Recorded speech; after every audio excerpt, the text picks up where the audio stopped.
everybody, and welcome back. It's time for our final set of the day. It's going to be Baskin and the boys up against Gone to Tahiti for who's going to go to the finals with that so-important one-game advantage. Agro joined by Lermy Wormy here on the desk. And Lermy, Gone to Tahiti obviously have their work cut out for them, but they did look pretty good yesterday, especially when they were able to get Cope on some of those comfort picks. Do you feel like it's going to be enough to actually challenge the top team in NA? It really could be, and surprisingly enough, this is a matchup we have seen before. Baskin and the boys versus Gone to Tahiti was actually the finals in the very last SMITE Challenger Circuit playoffs, so assuming that this is going to be a very, very good matchup here, as we're getting this in the semifinals. And they're looking for revenge, our Gone to Tahiti, no doubt about that. Now, this is not their only opportunity to get revenge. Even if they were to lose here, they could drop down to the lowers, find a win tomorrow afternoon, and then still find a way to try and battle back against Baskin and the boys in those finals. But you would have to win 3 games in order to beat them there if you were to lose today. Let's make it easy on ourselves. Let's just win 2 right here if you're Gone to Tahiti. But with the way that Baskin and the boys have played, I feel like that's going to be a pretty tall task here, Lermy. I mean, everyone is firing on all cylinders. It's not just Baskin. It's not just Mask. I feel like Uzi's really contributing. Gino's had a very good tournament so far. Everyone's playing well for Baskin and the boys, which is not a good sign for Gone to Tahiti. Not one bit. It just seems like these guys are on some kind of different level. I mean, people say all the time that Baskin is really the ringleader of these guys, but his boys are there to fight too. You can see here, even Meerkat can pop off from time to time. Get soloed by Meerkat is promised here, really, with the help of the solo laner Mask, and he's been doing a great job as well. Or rather, Uzi is the solo laner. Mask over here piping Amaterasu jungle, but even still, the man does work. Warrior, Assassin, Guardian, does not really matter. Any of these guys could pop off given the circumstances. Certainly the case for this squad. Meerkat, a good game 1 on that Hachiman yesterday. The Olaron game, we're just not going to talk about. We don't have to worry about that whatsoever. But Gone to Tahiti, on the other hand, had a very, very hard-fought 3-game set yesterday in their first-round matchup. They looked much better in Game 3, where Cope got the Hercules. I think this team, Lermy, really revolves around what Cope is doing in that support role. Yeah, definitely is the priority to get Cope on what he likes, because this man used to be a jungler for the longest time, so put him on the Assassins, put him on the Warriors, give him that early game advantage, and he will take it and run with it. That is his job, and that's what we've been seeing all split long over in the SCC, is that once he gets online, it is lights out for everybody else. And usually it's Sops who's able to clean up a lot of those kills. He had a fantastic Thoth game yesterday. Then went to the Chronos, and that's a comfort pick for Sops. Maybe we stick more towards the Thoth, just based on results from yesterday. Look, this squad is going to be difficult to take down. There's no doubt about that. There's talent across the board here for Gone to Tahiti. And the big thing for them as well is that they're willing to pick a whole bunch of weird things. Both teams played Ama Jungle in their sets yesterday. Both teams are willing to go a little bit unconventional with their selections, which should make this picks and ban segment a whole lot of fun to watch. So let's get into it. Game 1 ready between these two squads. Ama, I guess, should be pretty high priority here, right, Lermy? I mean, both these teams seem willing to flex it into multiple roles. I would assume so, but on the other hand, I'm really hoping that Hercules gets taken out as well, and with GTT up in that first pick spot, it's got to be really about limiting out Cope here. Of course, you know, you got to sprinkle in the meta bans here and there, but Cope is the issue, and clearly, on the other hand, Baskin is the problem, because you don't see the Scylla ban up against anybody else. And you shouldn't ban it up against anybody else. Let me be very clear on that, but against Baskin, it's probably worth the slot. That is probably the best Scylla player on the whole planet. Dude is an absolute monster, pun intended, on the pick. And you were asking for the Hercules ban, and there it is for Baskin and the boys. They take that away from Cope. Yesterday, we saw Hype Unit banning Sobek and Kuzenbo as well against Cope. Don't think we'll be able to see Baskin and the boys fit that many bans, all targeted at the enemy support.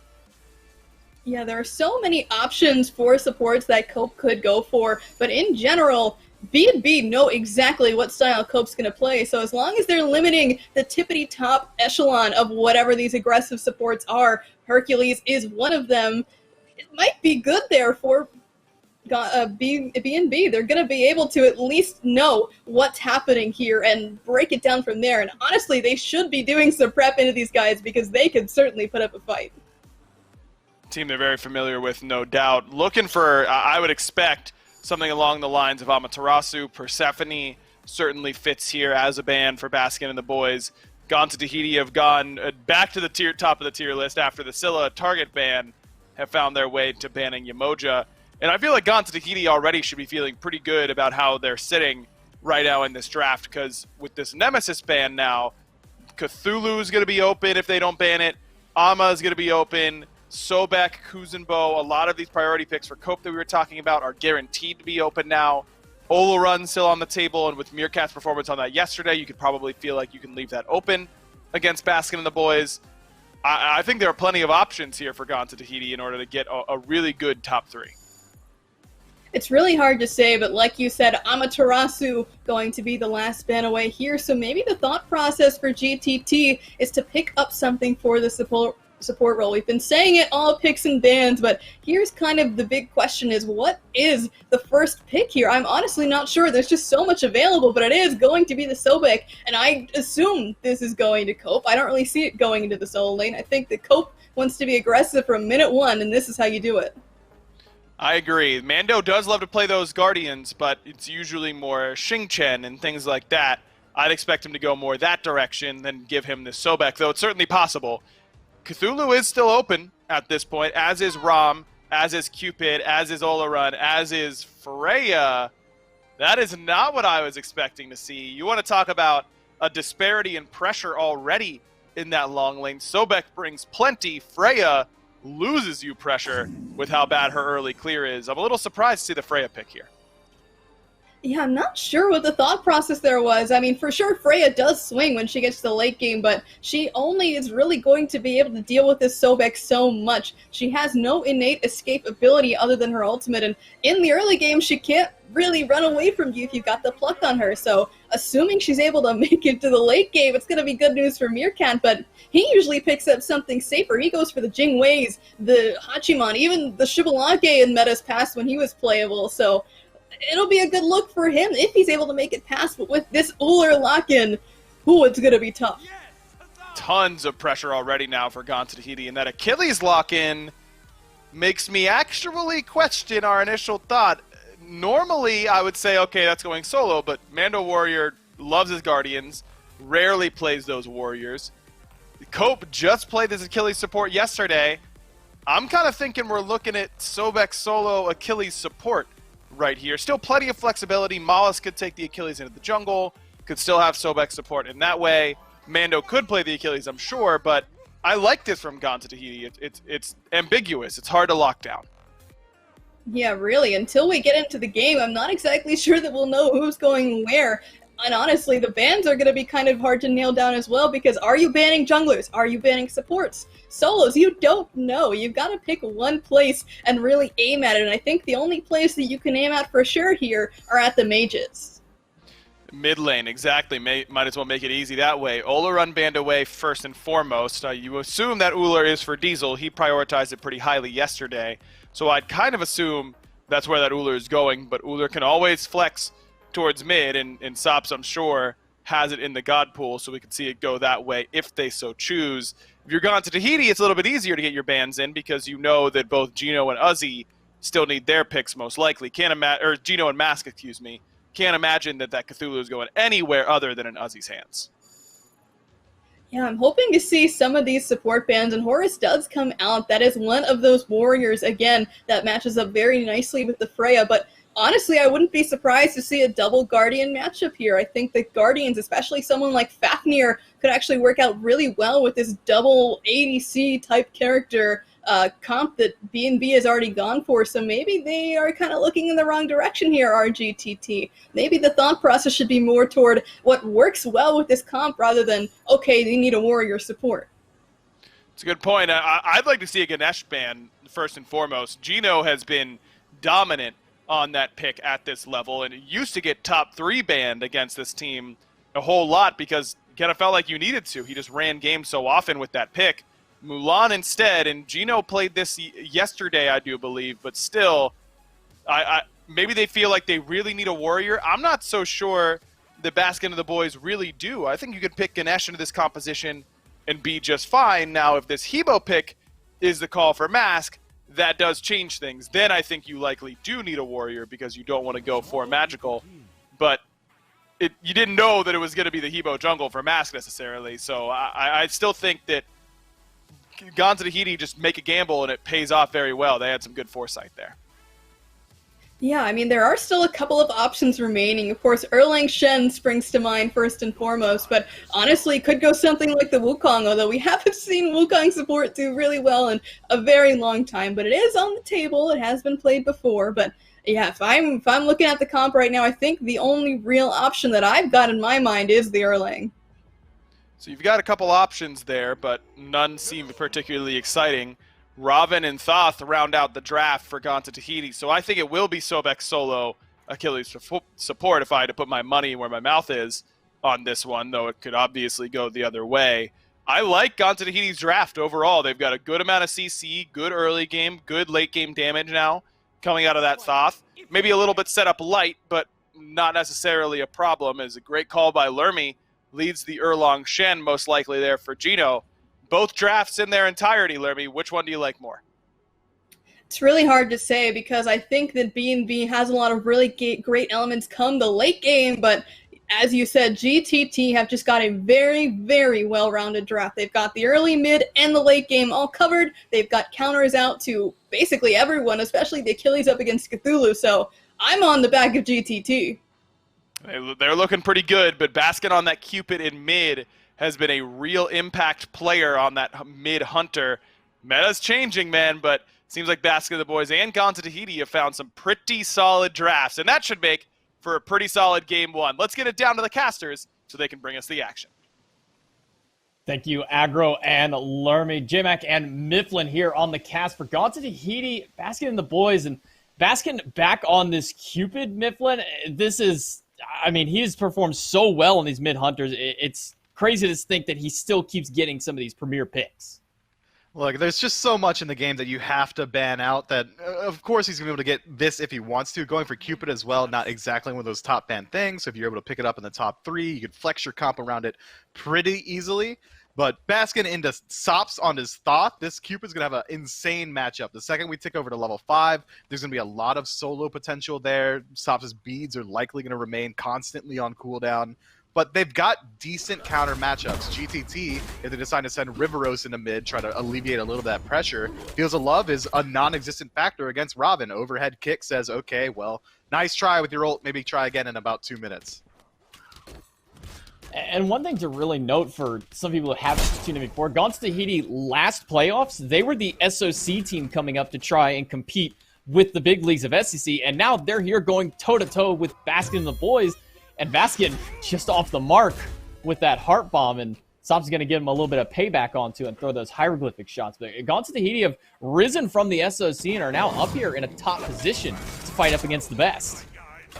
Man, had Baskin connected that heart bomb, we might have been talking about first blood right now. But look at the pressure coming through already. Mass damage is huge. If that's a stun, one more basic, doesn't need it. Mass is going to find him with the water cannon on the backside of it.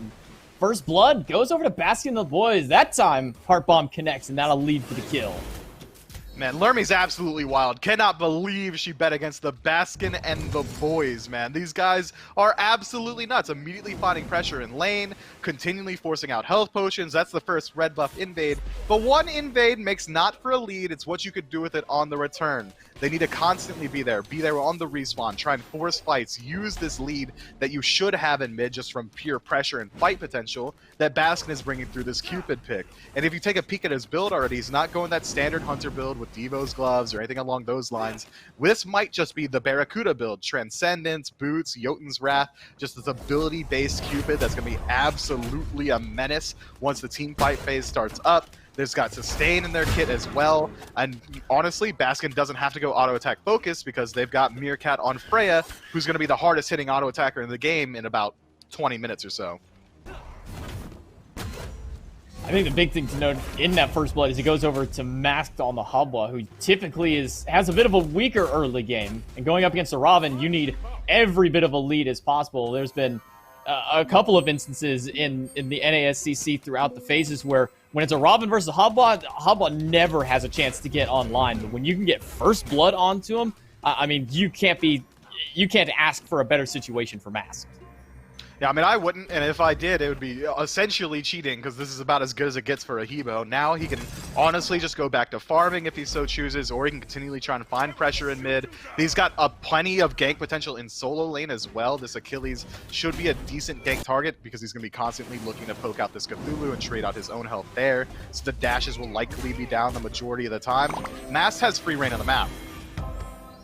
That's going to be purification beads out of Sops. Has to get out of the fields of love, otherwise may have been a goner there. The heart bomb followed up for sure would have been another kill for that mid lane, but Sops gets out of there for the time, but now he's got no CC immunity for the next 2.5 minutes, and that is everything that a Cupid wants to go up against. Is I got fields 11 90, and you don't have any way to get out of it. Have fun, bird.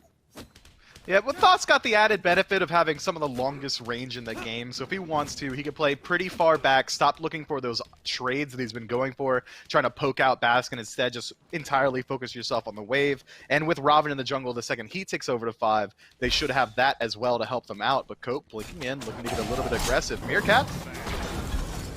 Gonna get the blink and some return damage from Meerkat. Double whoop out of the Freya, but he's ran out of the range basics. He's got to chase him down one by one auto at a time, and Gino will find the last one to secure the kill onto Cope.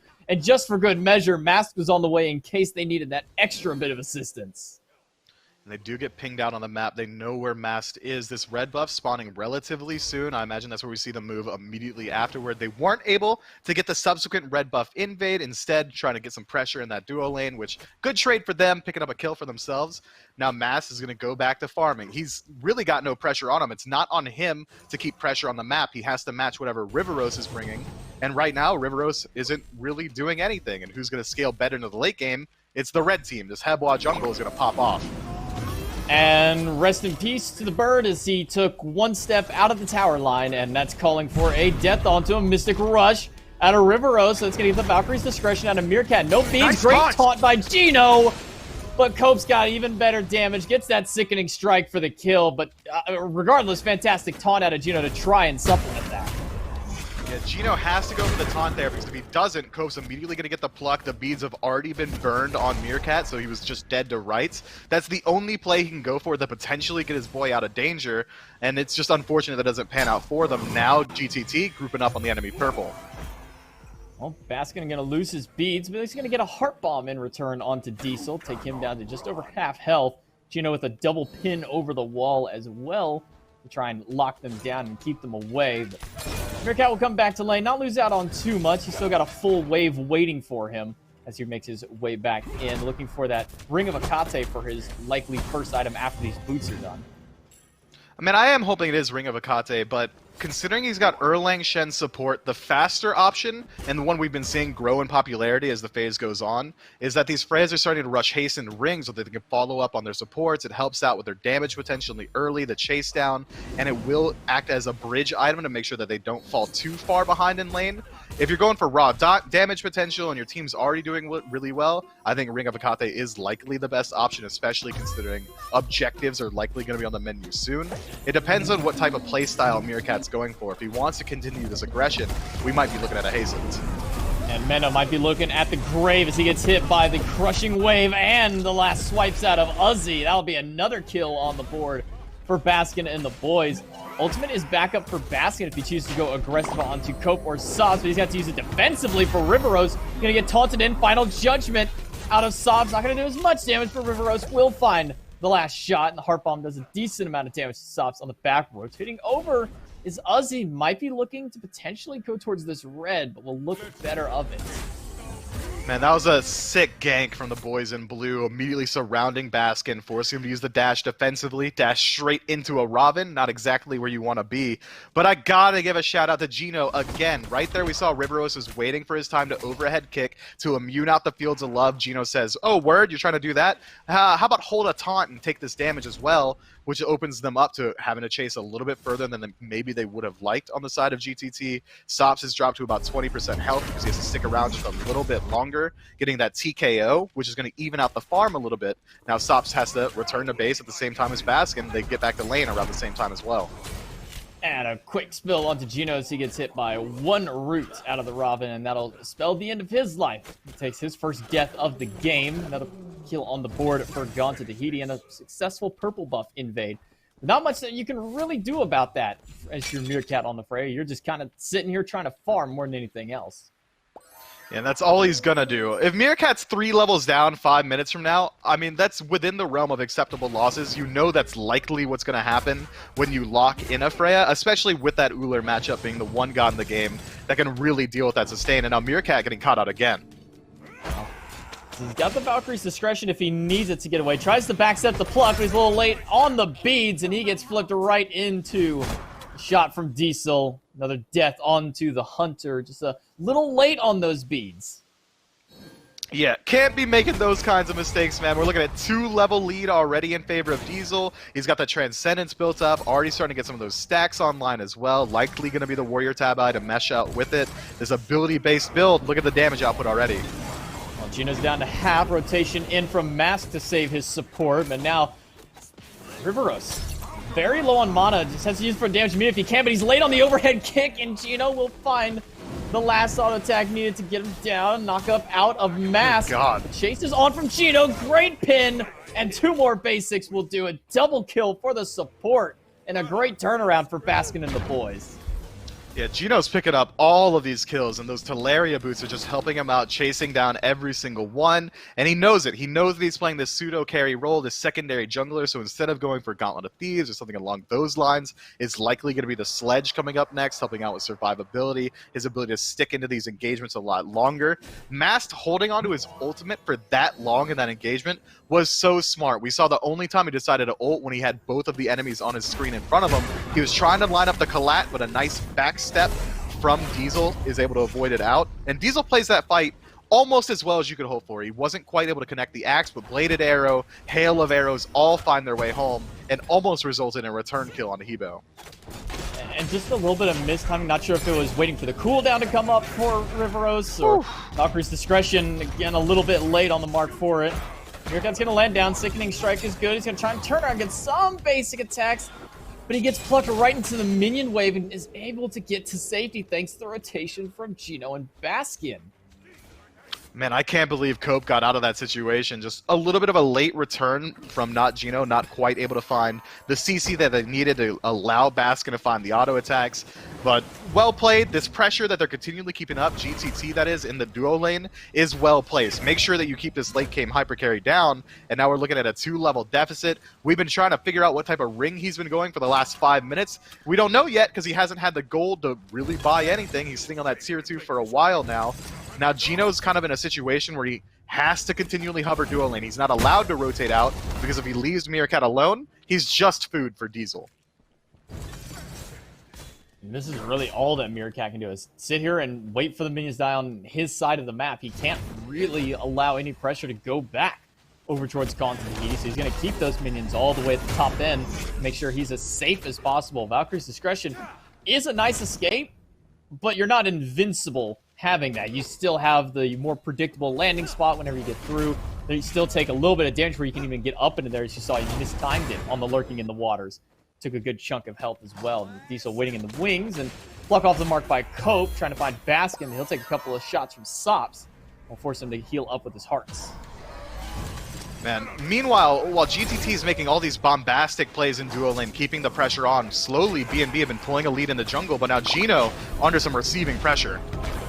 Lurking in the Waters and Mystic Rush. Gino barely gets that heal off in time in order to keep himself alive. Valkyrie's discretion out of Meerkat. Nice Pluck shot. off the mark, but the final judgment is on the mark, and Sops will take him down. But trading out 1-for-1, Sops is going to double kill onto Meerkat, as the ultimate from Mask was good to clean up one. Diesel on the run, but on the wrong way is he going. As Mask picks him up with the water cannon. Dropping to the carpets, get a little bit of movement speed. Dashing in his Baskin, looking for the heart bomb if he can find it. He's taking so much damage from Sops, who will pick it up for a third kill in the fight for the mid laner. Might be looking for a fourth. Mask unable to get him with the water cannon. It's just a battle of the mages in the duo lane.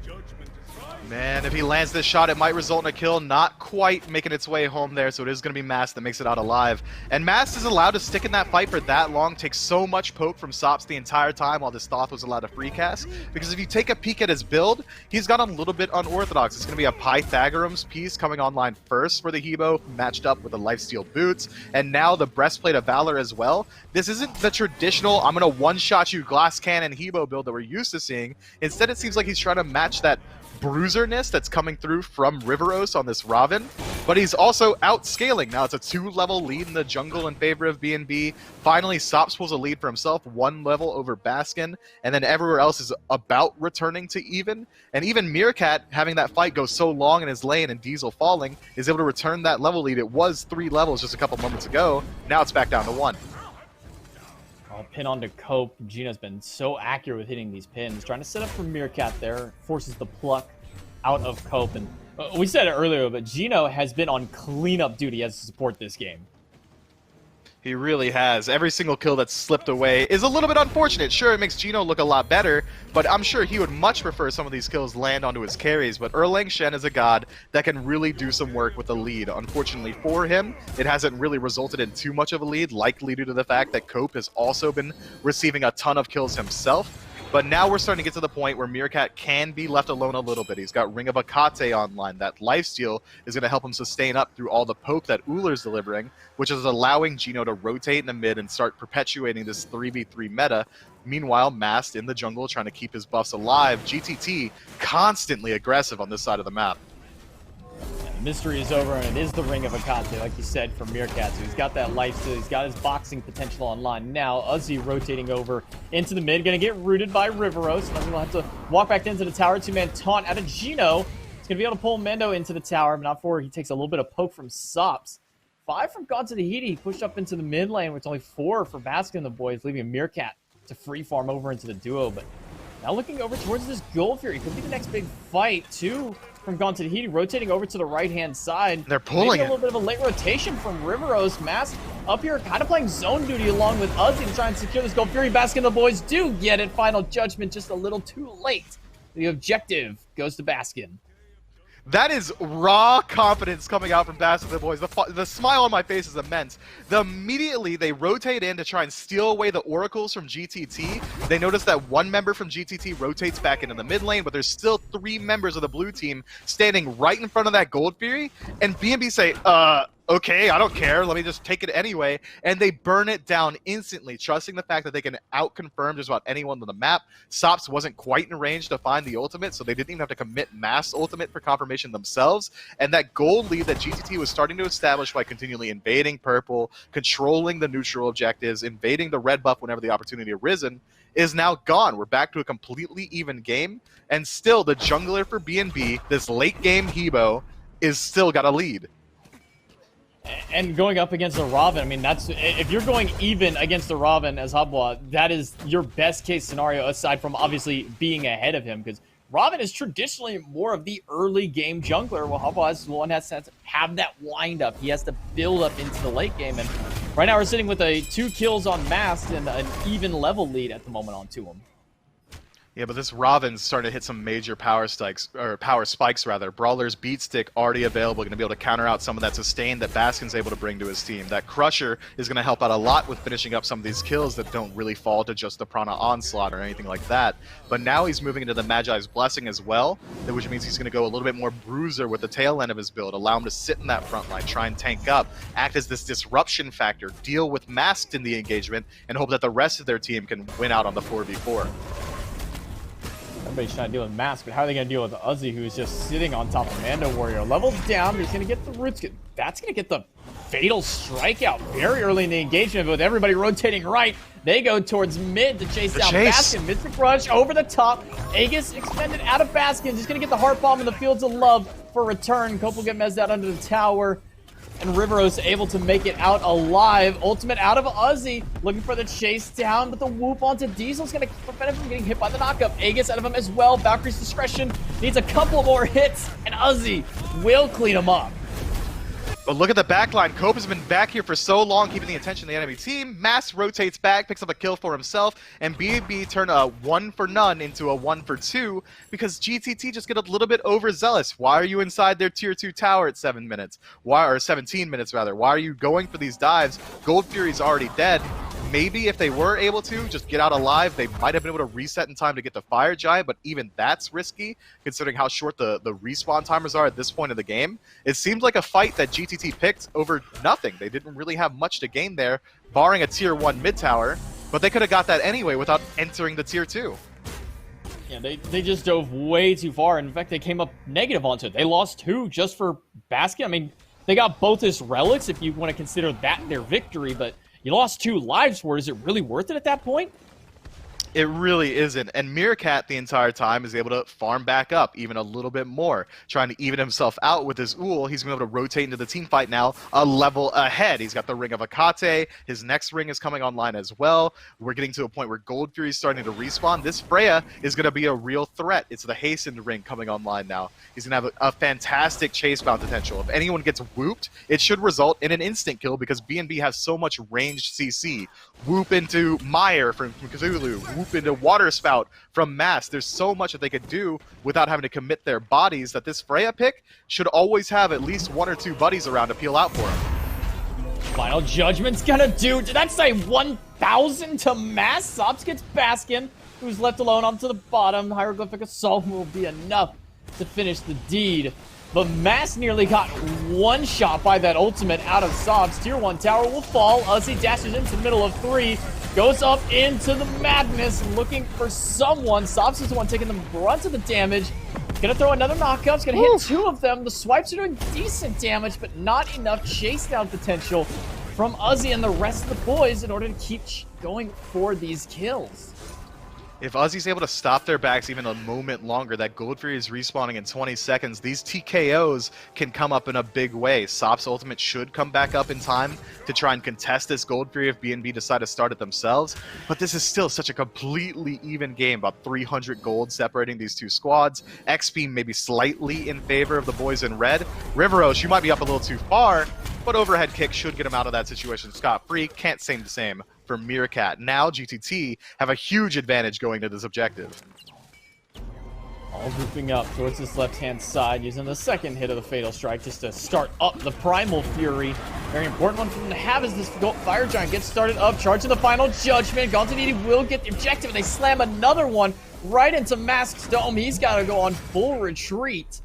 And everybody from Gontaniti will make it out. Baskin and the boys unable to stop that objective. Now we're starting to see the first real gold lead established, but Mass wants to get something on the tail end, see if they can catch someone lazy backing. Is going to trade out the Blink, can't quite find the kill on the Sops, but with this grouping, look at BNB. It's going to be the Pyromancer, and they look to burn it as quickly as they can.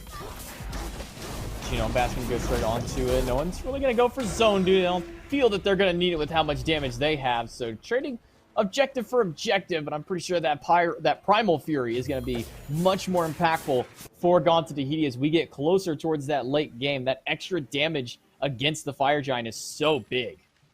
It's going to be hugely impactful. This game being this close means that the first Fire Giant is going to be the first actual establishable, tangible lead for either team. So both are going to put up a huge fight around it. I don't imagine either squad's feeling confident enough to go ahead and group up on it, try and pull and force a response from the enemy team. So both of them are going to be looking for picks anywhere on the map. Riveros likely going to try and hover around that duo lane, pick up a kill on the Meerkat, as he is one of the most susceptible to ganks at this point.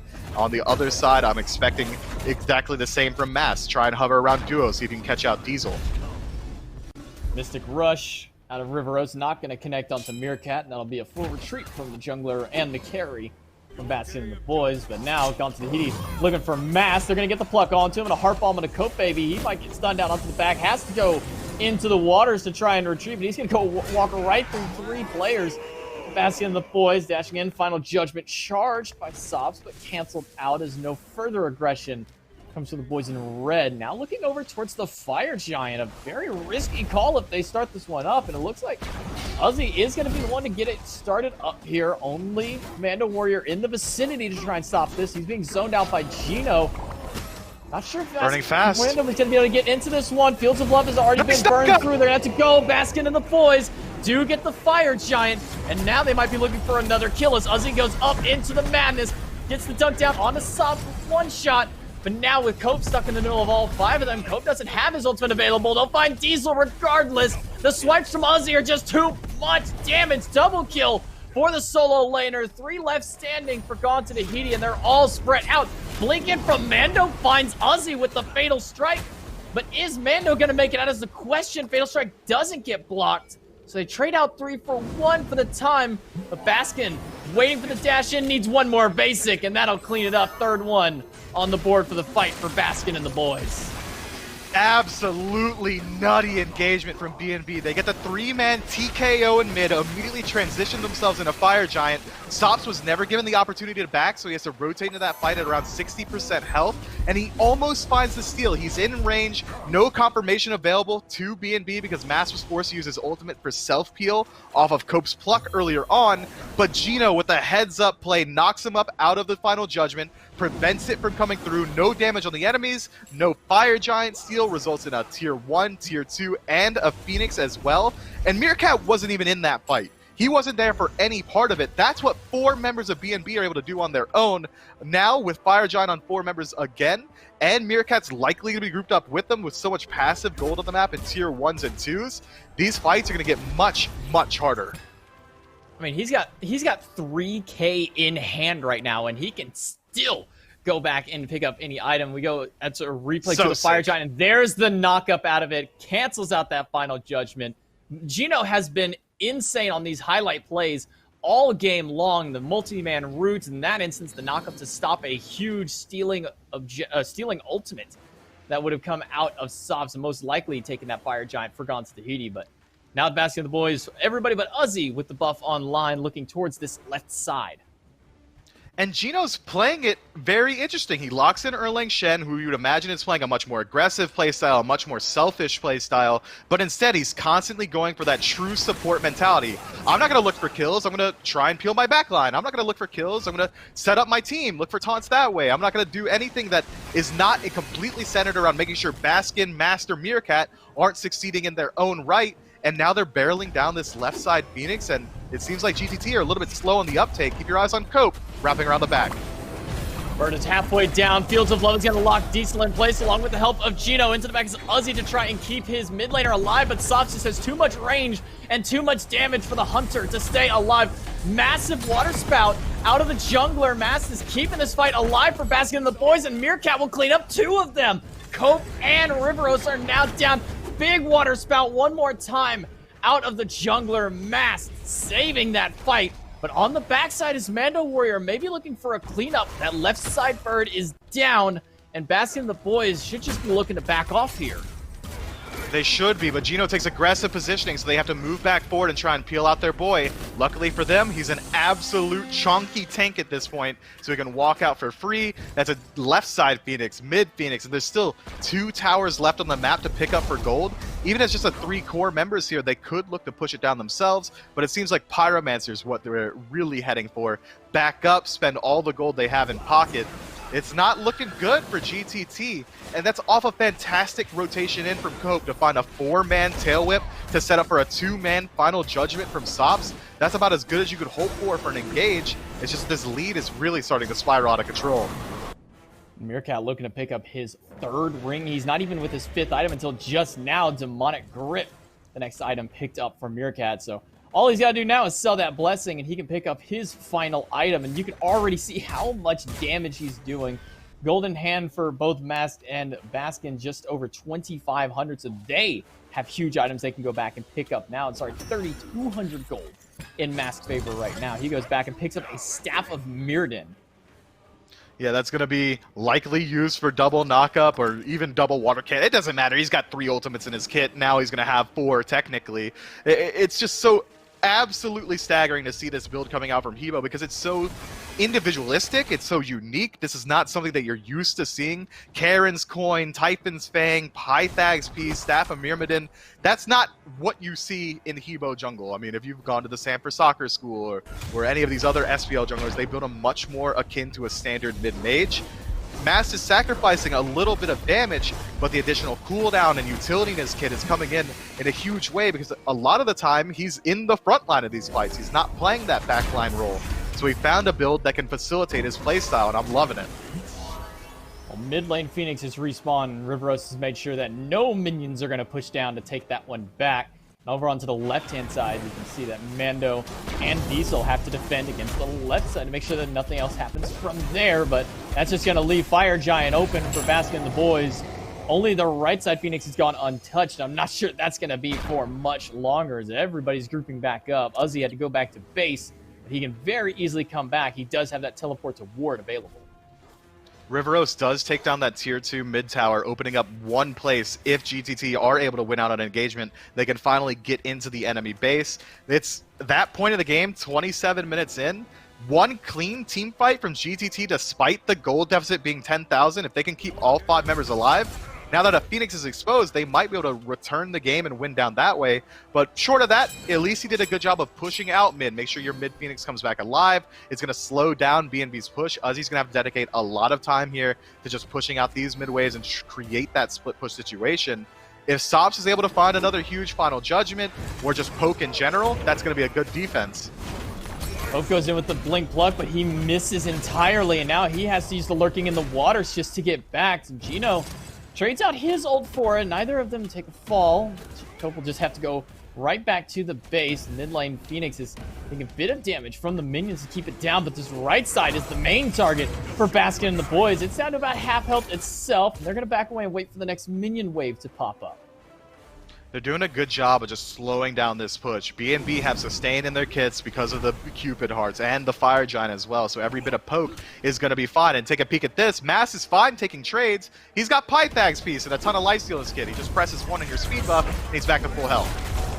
Descent into madness is Uzi. Goes up into the ultimate looking for anybody that he can find, while Mando goes into the Cope goes into the backline. Baskin picks him off with the rest of the team. Left all alone, left hung out to dry as the support for Gaunt to Tahiti. And now Mando's the one who's taking a lot of the burn. He's going to be forced to go back to the fountain. And Riveros is going to take the quick trip there. Sops will fall. Meerkat gets the kill onto him. Mando Warrior and Diesel barely making it back to the fountain. Titan versus 5. 2 players from Gaunt to Tahiti stand in the way of Baskin and the boys' Game 1 victory. Baskin getting low. Diesel's going to get whooped by Meerkat. And on the bottom end, Baskin will find the last bit of damage needed. And the Titan falls. Almost 30 minutes of play. And Baskin and the boys take game number 1.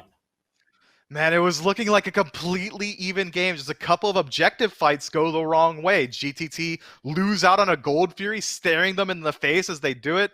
Fire Giant goes down for free after they get a 3-man TKO in mid. And from there was really no place that GTT could make their way back in.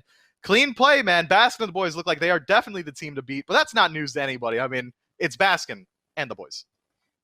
Yeah, I mean, Baskin and the boys have been number 1 for a while, so it's no surprise seeing them on top, but still a strong performance out of GTT. We're going to cut it to a break and see if maybe they can clean up their act for game number 2.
A competitive early game for Gonza Tahiti does not turn out to be enough as Baskin the boys inevitably get the win in game number 1. Agro, Mackenzie, and Lermy joining me here to break down this one. And Lermy, it felt pretty binary.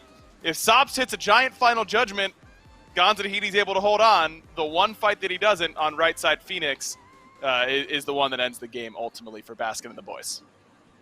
Yeah, I honestly thought the game was over at 24 minutes, but Sops fires off that huge final judgment like you said, and it forces everybody to back off, but check out this dual lane action real quick. Meerkat didn't have the most standout performance in the early game, but certainly Freya packs a punch when she gets to the late game, so she was joined over there by Erlang Shen, piloted by Gino, who had an absolutely nuts play by the Fire Giant, knocking up Sops, who seemed to be the lone savior by the Fire Giant to prevent any kind of steal. So honestly, props to Gino. He's been doing a great job this set so far, and hopefully he's going to be able to continue it.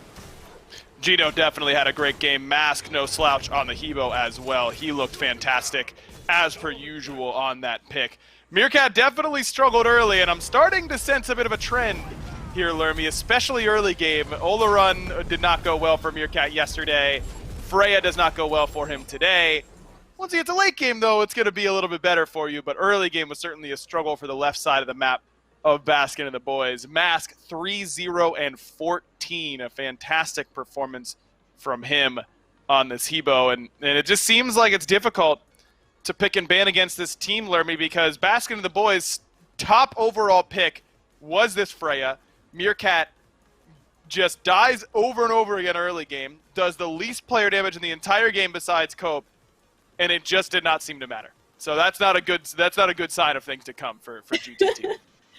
Yeah, it really is unfortunate, but it's so hard if you're GT2. Who do you ban out? You can't ban out Baskin. You can't really ban out Maskin as he plays a bunch of other stuff. So really the option is to look towards Gino and Meerkat, and even still, Gino had a stellar performance. Meerkat had some redemption come the late game, so it's really tough to say. You just have to pick and choose the gods that you don't want them to be playing, more so than really any kind of play style or just prowess on mechanics, because these guys have it. They are all superstars in their own right. We saw it earlier in our set with the top team in Europe. We often compare Belt Slap to Baskin and the boys as those are the two top teams in their respective regions.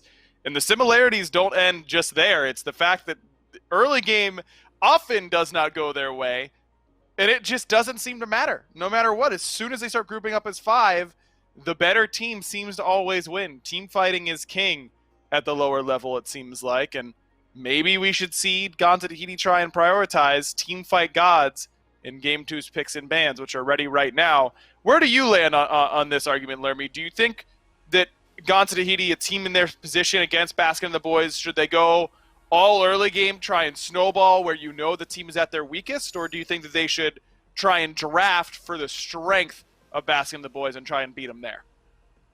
It's really hard to say because GTT has a lot of veterans as well. They've got Cope, who's really leading the reins of this squad, so if he's able to get a lead, then for sure it's really nice to snowball, but at the same time, he has the support. He's not the one that should be getting the lead, and of course, Sops did a great job in that last game of contending in that late game, so I think if they can channel that late game energy that Sops is bringing, they can certainly bring it to him because they already showed they could with a relatively early game comp. We already talked about before how picking Freya is an automatic loss of pressure in lane, and they picked one of the best early game lanes available in Sobek Uller. If they switch it up just a little bit and go for something with a little bit more late game, I think they're good to go. Fair enough. We'll see if that's what they decide to do. A couple gods who control the water, and Hebo and Yamoja banned here by Gonza Tahiti. Baskin and the boys sticking with what they did in Game 1. Why would they change it up? They keep Cope off of that Hercules. We saw a Persephone ban from them in this exact spot last game. We'll see if that's the same direction they decide to go this time around. Gone to Tahiti, the first pick, Sobek, still went in Cope's hands. I still think I like them picking Sobek early just because it is such a potent flex pick option for them, knowing that both Cope and Mando can play it at a high level. I think I'm still okay with Gone to Tahiti first picking Sobek if that's what they get the option to do. I don't know how I feel about that. I think if they're going to first pick a character, I'm going for Kuzenbo. I think it does a lot of what Sobek does, but it has a lot more late game applications. You've got the shell spikes to help work out with hunters, and of course, that peel from Water and Grave is just so good, especially against a mobile character. So if you are up against one of those, then by all means, that is the right pick to go for. But a pick that will not show up this game is going to be the Nemesis, and honestly, that is the right choice. Nemesis can be oppressive in the hands of a master, and Masked certainly is one. Certainly a good look. 2 assassin bans, basically, 1 in Hebo, 1 in Nemesis, though Hebo of the magical variety. As Baskin and the boys themselves decide to ban Freya, and I wonder if that was them targeting Meerkat on their own team. Oh, sorry, Mirk. Looks like you've got to play Jingwei this game. Freya's just not open. Maybe that way you could have a little bit of a safer early game. Sobek is an option for Gone to Tahiti here, but they decide to go with the Cthulhu, take it away from Uzi, hand it almost certainly over to Mando Warrior. I think this is a good call. Even if it's not the Sobek that I think fits their playstyle very well, the Cthulhu just so strong for Uzi, and it can be strong for you. It's like another band that you get to add in a good god anyways. Yeah, we didn't talk a whole lot about Uzi last game, but he was 5-1-5. He was bringing the hurt in a lot of those team fights, so they are kind of adapting to the strategy now. They say, okay, early game, whatever, we're going to win it anyway, so let's pick something that's got great dive, great team fight, and when everyone's around for that heal once he's up in the transformation, that's going to help them out a ton, and not to mention it's great against Oleron. And that is the pick for Baskin and the boys, which is surprising, again, that Meerkat has had tough early games. And that's the phrase I'm going to use. Hopefully we can read between the lines there. On Freya and Oleron, he's going back to the Oleron. And now Gone to Tahiti get to stick with the Sobek anyways. So they get their top pick that they had last game and the top pick from Baskin and the boys. Now it does require them to give something up here in the form of that Amaterasu, but I love these first 3 picks by Gone to Tahiti. Cthulhu, Sobek, Ravin seem like the perfect 3 to start off this draft.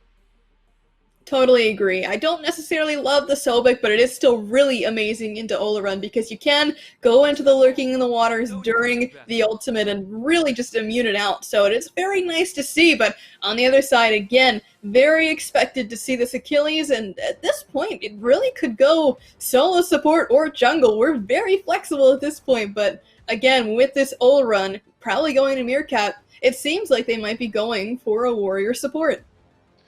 Interesting pick here because most of the time I'd say this is almost guaranteed support. Amaterasu's locked in and she's pretty much only in solo in the SPL these days, but at this level we've seen both of these 2 teams play Ama in the jungle. So we could see Mask reprise that. We could see the Ama go over to Uzi's hands, and then this Achilles has the potential to be either support or jungle if the Ama is guaranteed into the solo lane. I like this idea by Gone to Tahiti. Immediately start taking away some hunters that particularly specialize in the mid lane. Neath take it off the board early. Cupid, I assume, will be on the table as well, though Cupid not great against these first 3 picks for Gone to Tahiti. Maybe they'd be okay with Baskin running back that god in the mid lane. They really left the Thoth up, huh? Saps was amazing last game on this Thoth, and he really was the one who kept them in it. So if GTT want to go for it again, there is a ton of setup for that character. And even though it doesn't have the best early game, certainly there are many ways to bring this Thoth into the late game. Not to mention there is so much peel on the board. Cthulhu, when he's up in his big stance, does have a knockup and a heal. Not to mention that Sobek is pretty good at peeling as well. So having all that available to you, I don't see why you don't ban out the Thoth. I agree. It seems kind of crazy. I mean, Diesel certainly had a very good early game last time against Meerkat, so wanting to take that. This makes some sense to me. That makes sense as to why they didn't ban the Thoth here, Lermy. We were both kind of losing our minds, but Baskin and the boys just show a little bit of patience. they lock in Thoth for Baskin himself, kind of taking a book out of the Gon Tahiti strategy of prioritizing a god that they know you might want. It is kind of nuts, though, that Ram has made it all the way towards the bottom of this draft, and looks like Gon Tahiti might go there next. Ooh, and maybe even followed up by an Agni. This is a very interesting pick because I feel like Agni is incredibly underrated. He doesn't get played very much, but this actually is not a bad matchup for him. His bombs can cover a very large portion of the area that is going to be dominated by Oleron's field. So if he's able to get in there and kind of force people away from certain spaces in the field, it could be really, really good for them. So now it's up to Mask on what counter pick he wants to go for, or Gino if that Achilles is going into the jungle, and that looks like it is the case. And the Ganesh 10th pick looks fantastic to me here. Great against Agni, where everything he wants to do is built around Noxious Fumes after an ability usage. Pretty much impossible with a Ganesh on top of you to ever get your stun off. No CC immunity for him. The Ram going up into the air makes a very easy Dharmic Pillars landing spot. I love this Ganesh 10th pick, and as much as I like Gon Tahiti's draft, I think this Ganesh pick alone has swayed me back to Basket of the Boys draft. I've got to agree with you there, and that is the power of having flex picks coming out in your draft. We could have said Amma was jungle, Achilles was jungle, or any of them really even support, but they said, all right, we'll leave it up. We'll go wherever the draft takes us, and the draft took us to Ganesh 10th pick, and I love it. Well, let's see if the draft takes us to game number 3. Gon Tahiti, I'm sure, hoping for exactly that. J-Mac, please talk better than I am. It's do or die situation for Gon Tahiti. Thank you, Agro and Lermy. Game number 1, Baskin and the boys come up big in the late game. So what do? They throw Meerkat back on another magical ADC that he kind of had a not so great early performance on. Mifflin, a little questionable on that. Look, man, I'm not going to mince words here. Meerkat on the Freya was abysmal in the early game, but that's what you expect from Freya. But with B&B closing out these games as quickly as they are, the playstyle that they've been using, the fact that Meerkat only really hit late game at around the 25-minute mark, means that putting him on this Ola run needs to be used earlier on. It doesn't really matter to me that he's going to be an absolute beast in the late game if B&B aren't going to get to that phase of the game anyway. I mean, Meerkat never really had an opportunity to really pop off. His damage output wasn't anything super impressive, so I think that's why we're really starting to see magical ADCs get strayed away from. They're not really getting the value because a lot of these games are getting closed out before they can get that value. Well, if there's one thing that Oleron does have as a benefit over Freya at level 5, it's the time dilation with his ultimate. That Sanctified Field doesn't matter if you're early game or late game. It is, in my opinion, one of, if not the best team fighting ultimates in the entire game. It is. I mean, it's a no-play zone in the truest sense of the word. If GTT see a Sanctified Field and then don't pull a full 180, I'd be surprised. Gino getting picked out in the early, taking a ton of damage here, but Cope might be the one going down. Both of them barely scraping by with just a couple hundred health themselves, and those piercing autos that come through from Diesel were really putting some damage onto Gino despite getting back into the minion wave. It is good body block by Cope to make sure he gets stuck there. Cope takes a little bit of damage. I'm not sure if he wants to keep playing up as aggressively as he has been, but you know how Cope is. Cope likes to play up in the front line. It's kind of his old days as when he was back to being a jungler, but with the rotation in from Riveros, might be trying to get a bait here onto Meerkat or onto Gino. We'll use the Sickening Strike route onto Meerkat. That's going to get the Purification Beads and the Shell. A little bit of a knockback. Shell kept a little bit of the damage away. I'm not sure if Gino's going to be able to make it out as he gets plucked back, looking for an opportunity to dash away, but he won't find it. And finally, Diesel will close it out for first blood for Gon Tahiti. Good rotation from Riveros there to set up for the first blood, but look, I know that B&B were the ones that got first blood, but I gotta gas up the King Gino, immediately going for the dash onto Cope to make sure that the pluck doesn't come through to shut down Meerkat when his beads were already down, is such a huge support brain play, and I gotta give props to him for it. He turned what could have been the worst case scenario into the best case in that given scenario. I mean, trading out a support's life means nothing to me. If you're a support and you're dead, you did your job. Riveros back for more as he's looking to try and steal away this purple, or maybe try and get another kill. Kobe rotating up with Diesel. Let's steal this buff away from Baskin and the boys, and really hammer home that Meerkat needs to be shut down and not allow him to get to that late stage. But is stealing this purple buff really going to be the answer for me? They got the kill onto Gino last time, not even Meerkat.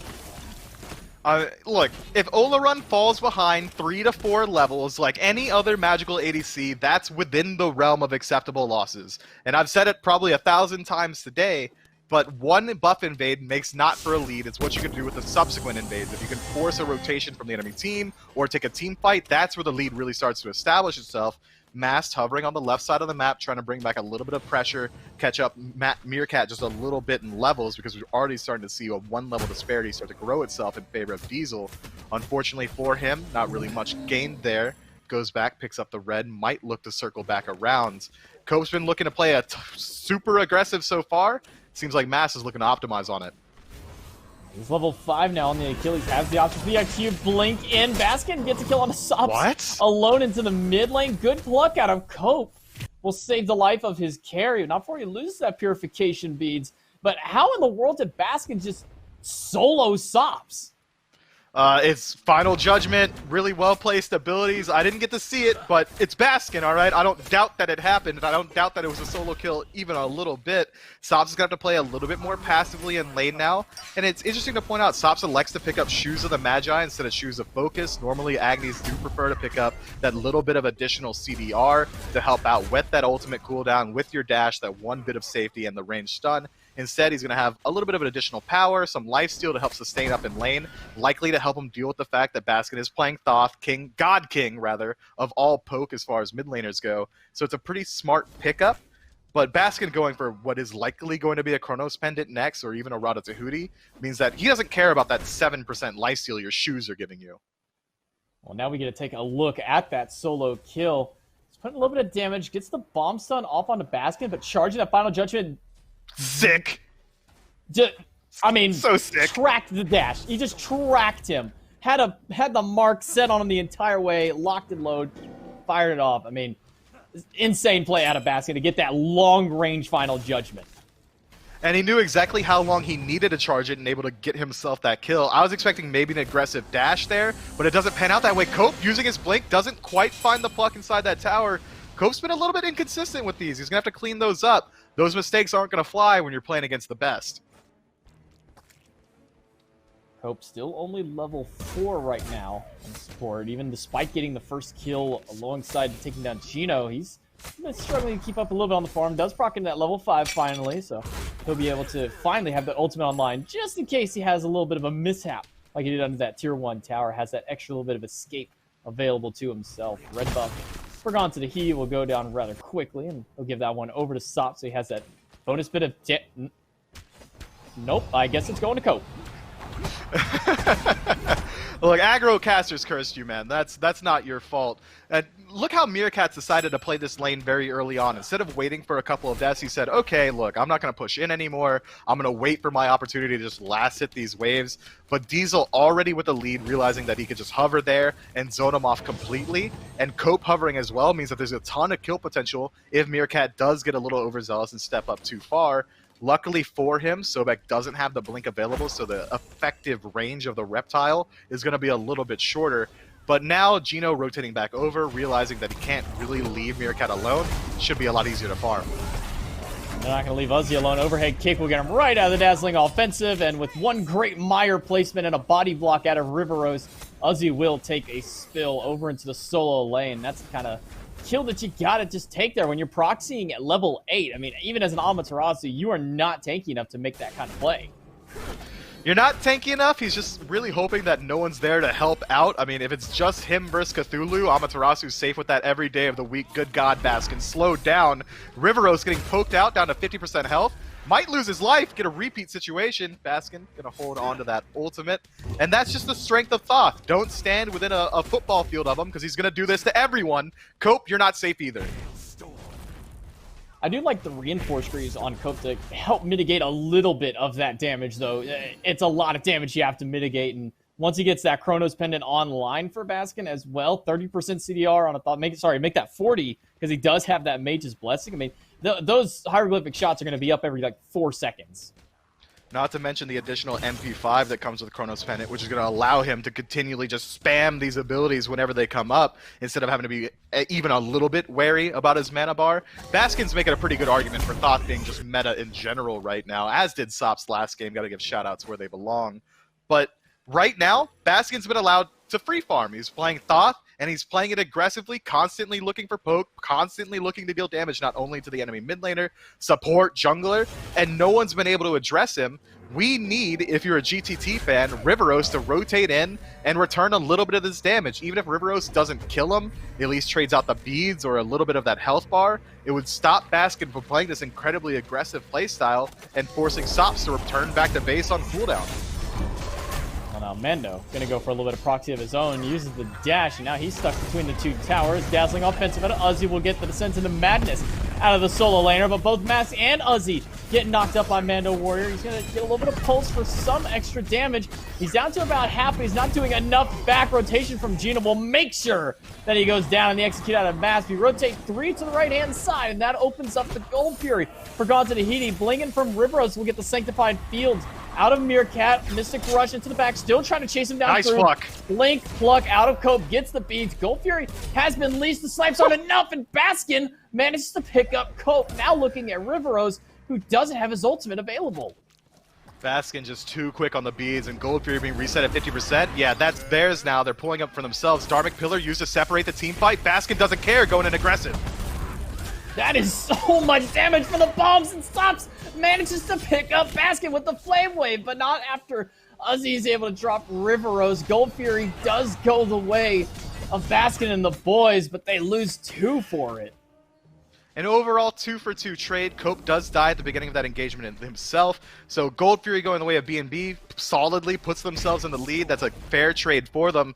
Baskin doesn't need to trade out his life there, but he's always looking to make those flashy plays. Had he connected the root onto Sops, that could have very well resulted in not only Sops going down, but Baskin making himself out of there for free.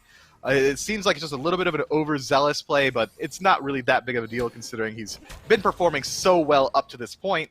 But it does put Sops in a slight advantage. 1 level lead for the Agni, and he looks like he's going to be moving into either Rod of Tahuti or Chronos Pendant himself, trying to keep up with that CDR or just trying to keep up that damage output. I think it's really comes down to that fight could have gone a lot better had Meerkat positions just a little bit more safely and saved that Sanctified Field to initiate into the Gold Fury instead of having to drop it defensively towards his own red buff. Man, Sop's got the dream play for an Agni. You bomb stun 1, and you drop 2 onto the enemy mid laner, basically doing 100-0 with it. Only needed that Flame Wave for the last, 20 HP that Baskin had available to him. And I mean, Sops got out from that play, too. He lived throughout all of that, despite being the one who was chased down the entire way back to his red buff. Yeah, you get the objectives. It's big for Baskin and the boys. It's just an early Gold Fury, nothing too major. And now we're going to start seeing some more specialized Fury spawn. And the first one is going to be the Oni Fury. Uzi dashing in, catches Riveros out. Riveros doesn't quite see that the rest of the team is there. He's going to be forced into using his ultimate defensively. And now B&B are doing that slow dance that they love to. Gold Fury's down. Let's start stripping away the enemy jungle. They're going to take away the back camps and look towards Cope. He's got 3 surrounding him. Dash in from Uzi, but a bomb and a rotation out of Sops will be the end of that for passing the boys. They saw how much damage it did to him last time, but those hieroglyphic shots out of Baskin are doing quite a bit back to Sops, and he'll have to avoid the evade and punish, trying to get the stun. We'll get it and land 2 bombs onto Gino, 1 onto Baskin. That'll force the evade and punish. Dharmic Pillars on the backside as Gino is playing zoning duty for the rest of his team. Gino trying his best to separate the team, but he is going to sacrifice his life as well. It seems like Baskin takes a TKO early on in the fight, has to play so far back. Rom finds the snipes, 1-2, land home, the third, not quite. Mask's barely going to make it out himself as Baskin's at a sliver of HP, and all the while, Meerkat playing split push. I mean, this is classic Meerkat play all the way back from World Championship days when he was doing it as Loki on the world stage. Now he's just going to repeat the process with Olaron, but I don't think he's going to make it out this time around, even though he's level 11. That Sanctified Fields is down, and there are 4 players rotating, well, 3? Okay, 2 now rotating back over here. They're going to let Diesel and Cope clean this one up. Looked like it may have gone a little towards his favor, but just held him off for the time being. He will fall. That was almost a greedy play for them, trying to make sure that Cope or Diesel find the kill for themselves. Mando going to solo out Mass on the other side of the map on their own blue buff. That's fantastic play from the Cthulhu. It seemed like Uzi was just around the corner. If Meerkat even survives 4 more seconds, he might have been able to turn that fight. GTT feeling a little bit too comfortable in those kills. You can't leave any leeway for BNB to make these comebacks, but so far, it's looking a little bit better for them. The gold lead's been closed up completely. Slash lines favoring GTT as well. And Pyromancer on the menu, no one from BNB seemed to know about it. Sops is going to start out the primary bulk of the damage. He's got 2 bombs, drop 4 in the third just for secure. No! Yeah. Baskin just steal that. Sure did. All right. NA can't secure objectives. I think that's take like 700 that I've said in my lifetime with that. I thought I was gone from it with the college days, but nope, we stick around here no matter what. Look, NA can secure objectives, just the enemy team. You can't let Final Judgment through. We saw last game, Gino had to play so cautiously around it on every single objective. Baskin didn't have anyone to stop him. Final Judgment was an absolute free cast. He had time to line up his shot. There wasn't really any burn confirmation from GTT. I mean, what's Sop's gonna do? No one ability of his can match what Baskin's bringing there. They had to send someone to stop him, and they didn't. So BNB come out ahead on that Pyromancer play, despite GTT having every single advantage going into it. And that gold lead that had just closed up has reestablished itself. 1,500 now in favor of BNB again, with Oni Fury spawning right now. That's going to be the next contention point on the map. So the next objective that Tahiti has to do, they need to put like 6 wards out there, because I don't see a single one blocking that Pyromancer. Any kind of vision for it. Beads out of Meerkat as he's forced to run away from Cope Baby in the lurk in the waters. Gino stuck on the wrong side of the pillars. Meerkat gonna try and juke out as many of the snipes as he can. Fatal Strike will be good enough to take down River. It's just too aggressive in the Sanctified Fields. Cope Baby managed to find a slip-out point, but not before Meerkat can drop him with a couple more basics. Mando Warrior rotates in to try and handle Uzi, but not before he's able to take down Diesel. Up into the descent into madness. Mando Warrior is doing work against the carries in the back. Even against 3 of them, he might be able to pick up 1 or 2. The Mask will inevitably find the last shot. Baskin will find Sops for a full deicide for Baskin and the boys. Look, I've been gassing up Gino all day, and I'm not going to stop now, because that whole play is because he's walking with his boy Meerkat, immediately disrupts the backline, forces GTT to dive all the way into that tier 1 tower, allowing the time for BNB to counter-rotate in and turn what would have been a free beads, or at least a free pick, onto an Oleron into a 5-for-2 and a Gold Fury in favor of BNB. Gino is playing out of his mind right now. This might be some of the best gameplay I've seen out of Gino in a long time. And between the Erlong and the Ganesh, I don't know which one has been scarier to go up against. But imagine that everybody's going to have that note in the back of their mind of, maybe we shouldn't just let Gino have free reign of the support role. Maybe we should have. Take a peek at Mask's build. Instead of going for Golden Blade earlier on the build, which is where you generally do see it slotted because it helps you clear out the enemy jungle or your own jungle that much more quickly. It stops you from having to use your own abilities, which makes it that much more easy to find opportunistic ganks as well. He picks it up 3rd item. It's going to help him out a little bit once these team fights start up, because we've seen now that GTT likes to play very grouped up, especially around Mando Warrior once he uses that Descent into Madness. Now that AoE auto attack damage is going to come through in a big way, and it synergizes incredibly well with the rest of his build. Having the Crusher to build additional attack speed on this Achilles means he's going to get additional value off of Golden Blade's passive, and now he's starting to move himself into a little bit more of a bruiser hybrid build with the Sledge coming through. It's super interesting. BNB in general are just going for unique itemization choices. Take a peek at Uzi. Talisman of Energy, going to help out a lot with sustain and movement speed. He's going to be sitting on that backline pretty easy. Jeez, Rivros takes half his health and Baskin takes the other bit. Uzi manages to pick up Sops as well, but Rivros had nowhere to go. Was looking for the Mystic Rush over the wall at the mid-camps, but didn't expect that Final Judgment to clip his tail side. Fire Giant started up. Diesel on the opposite side, split pushing. Mando Warrior, the only one who can go for a steal on his objective. Frenzy popped out of BNB, and that's going to be the objective for them. Baskin and the boys get the first Fire Giant of Game 2. every professional player, every ranked player in the chat, take note of what Gino did there. He saw, okay, Mando's hovering around. I'll pop Frenzy for the squad so they can finish off the Fire Giant, and then I'm going to hold W key at this guy, and if I see him turn around even for a second, I'll channel my silence, completely eliminating any opportunity for GTT to even contest that Fire Giant. Now they're using this time to push down some tier 1 mid towers as well as the tier 2. This should be a hard defense from GTT. They can't give this away for free. Final Judgment forces the Aegis out of Diesel as he would have surely fallen in the ensuing fight. Ultimate out of Riveros just to get away. Dazzling offensive out of Uzi trying to find Sops, but he manages to just squeak by. Mass picks up Mando. From the sky come the shots from the Rom. Diesel's not able to find him, but Sops grabs Uzi.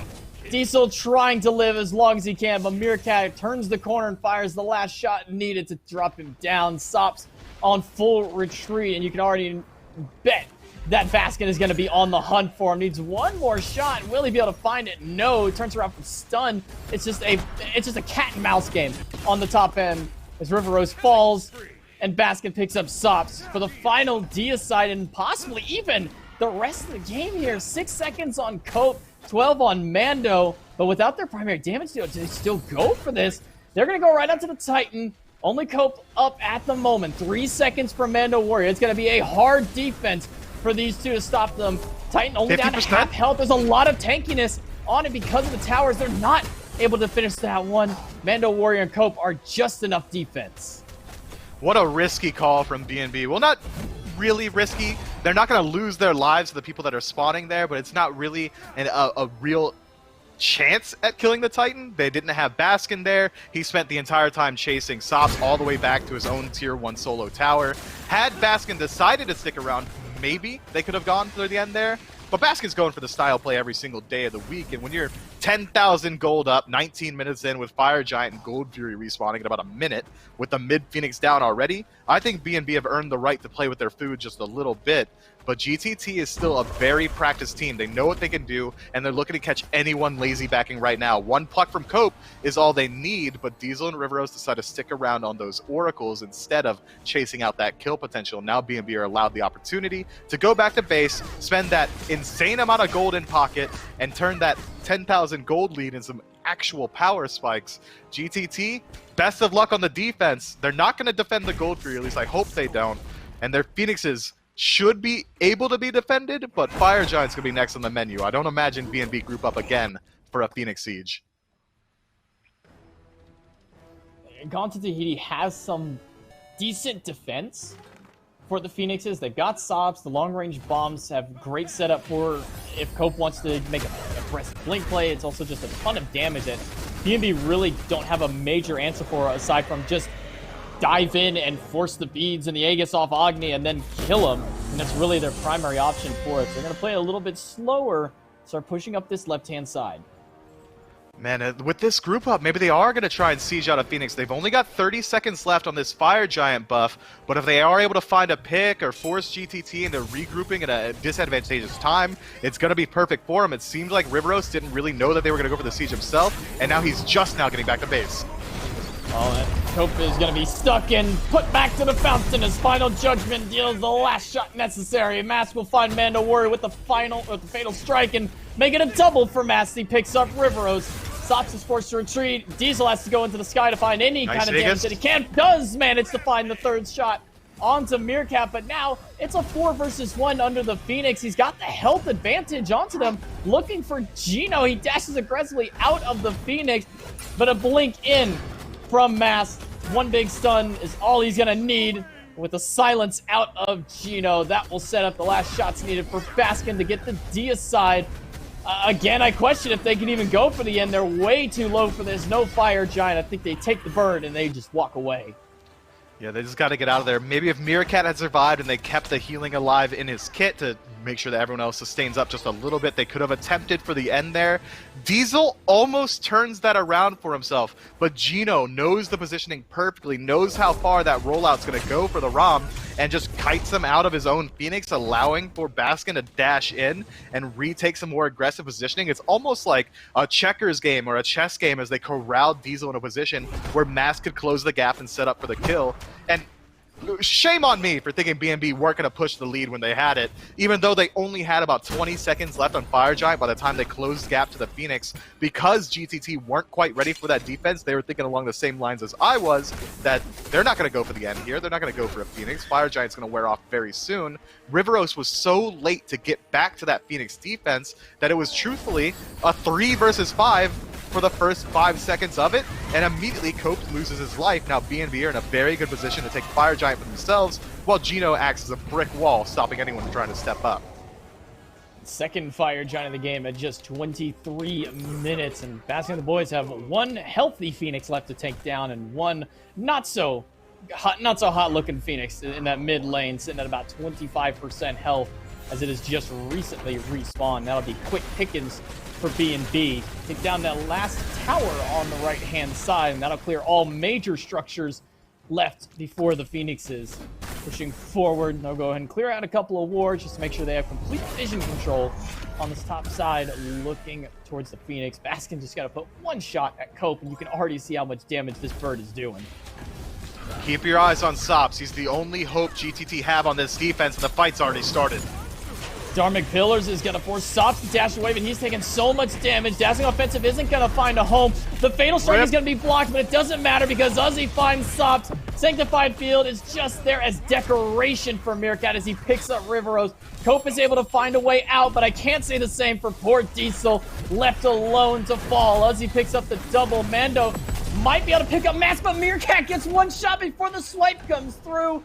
4 down, only Cope left, and I think he's recognized that this is the beginning of the end for him, as he is the last one standing and the last one down as the Titan falls. And Baskin and the boys move on to the grand finals with the 1-game advantage.